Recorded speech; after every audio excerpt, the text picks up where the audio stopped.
If you have ever been in a traffic crash, you know that heart-sinking feeling. First, it's just shock and fear. You think, oh, what just happened? What just happened? Yeah. Then once you gather your thoughts, you wonder, is everyone okay? What's the damage? How much is this going to cost you? Well, a crash can certainly be overwhelming. And if you've ever been in one, you know how easy it is to forget important information at the scene. In today's Angie's List report, we learn what to do and what not to do after the crash. Cars crash every day. If injuries are involved, emergency responders are the first to be called.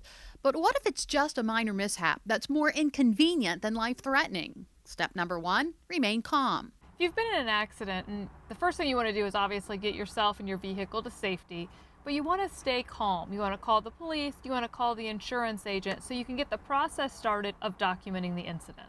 And you may not necessarily remember everything you need, so your next step is to take notes. Most of us carry a camera around on our phone, so it's a great way for you to document what happened. Take pictures of your car, take pictures of the scene, because you can have those to share with your insurance company or the police for that matter. Your photos should help tell the story of what happened. They can also expedite an insurance claim. Insurance agent Craig Hoagie says those photos may tell your agent more than you think. The best things that can be shown in a photo that you can get at the time of the accident is something that will show us several things.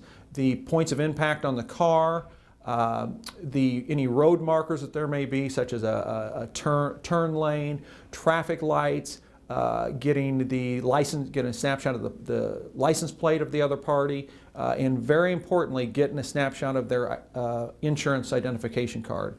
In some wrecks, like a rear-end collision, it seems easy to assign blame, but don't be pressured into accepting responsibility until all the facts are gathered. You don't ever want to admit fault because in many cases there's other factors that have happened in an accident that you're not aware of. Somebody maybe that you don't realize that it's a no turn on red and they've turned. Which can cause, at worst, contributory liability. Another thing you don't want to rush into after an accident, signing on the dotted line. Don't sign anything at an accident scene unless it's something the police are asking you to sign. What you want to do in that scenario is you just want to be exchanging your information with the other driver. Exchange your contact information, your insurance information, but leave the rest of the documentation to the police. Now, what if the other party flees the scene? Where does that leave you? Experts say to remember 3 key items. If they're willing to leave the scene, you may have some other problems that you could deal with if you confront them. So an accident is not worth your physical well-being. So simply get what you can get.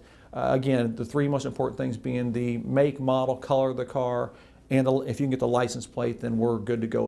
Experts say no matter what, your safety is priority number 1. If you're uncomfortable with who the other party is, if it's not well lit, if you feel threatened in any way, you need to stay in your car and you need to call the police. Now, what about the long-term costs? Angie says to expect an increase in your insurance premium if you have more than 2 significant claims in a short period of time. Angie says the decision to file claim is simple. If your damage costs less than your deductible, pay for the repair yourself. Just go and do it yourself. Just do it yourself. It's just not worth the trouble. Well, you know, one way to save money when it comes to your car is to keep up with routine maintenance.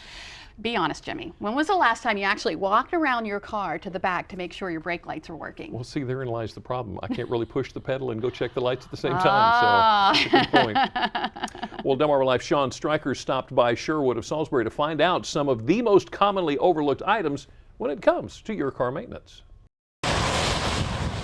Whether it's to get to work or pick up the kids, many of us rely on our vehicles to be ready to go. So it's important that our vehicles are in good working condition. And that starts with preventative maintenance. When you get your vehicle, everybody has an owner's manual. You know, we invest $15, $20, $30, $40, $50,000 in a car, and nobody reads the owner's manual. So definitely go to your owner's manual, flip to the maintenance side, make sure that you follow the maintenance schedule. Matt Romanowski is the general manager of Sherwood of Salisbury.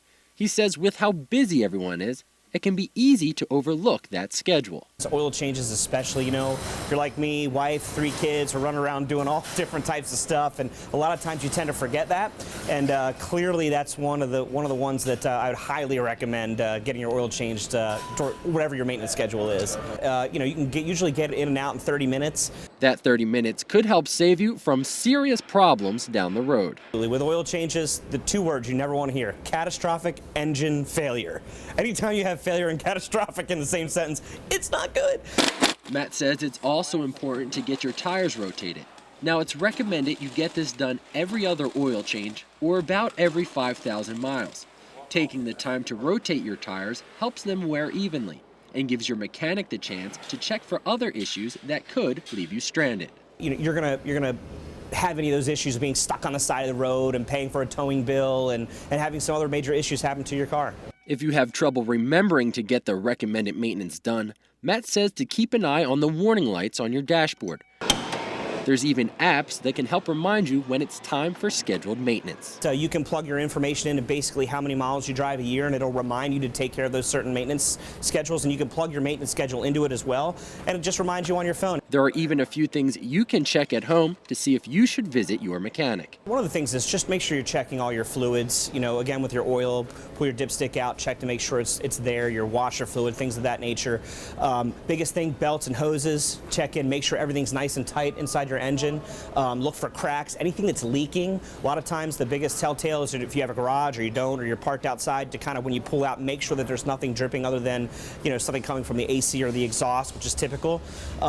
Those types of things you got to keep an eye on. And of course, don't forget about your taillights. Typically we find out when the police officer has pulled you over, and that's when you find out your lights are out. So it's always good maybe once a month to get around, have somebody in your car just kind of hit all the lights, make sure they work. Matt says you can ask for a multi-point inspection, which checks everything from tread depth to your windshield wipers, and provides a comprehensive report card to the owner, letting them know when they can expect to need certain maintenance. And it's that kind of attention to detail that Matt says will help you ensure you get the best return on your investment. If you're the type of person that trades it in every 3, 4, 5 years, you want high trade-in value. And the best way to do that is to keep your car maintained. Now, one other thing that you need to remember to check, especially now that temperatures are changing, your tire air pressure. Oh, absolutely. It can affect your gas mileage as well. Well, now that we've heard some great tips for the car, we need a few tips for in the kitchen. After the break, we're learning how to make a Caribbean specialty, curry shrimp. DelmarvaLife, we'll be right back.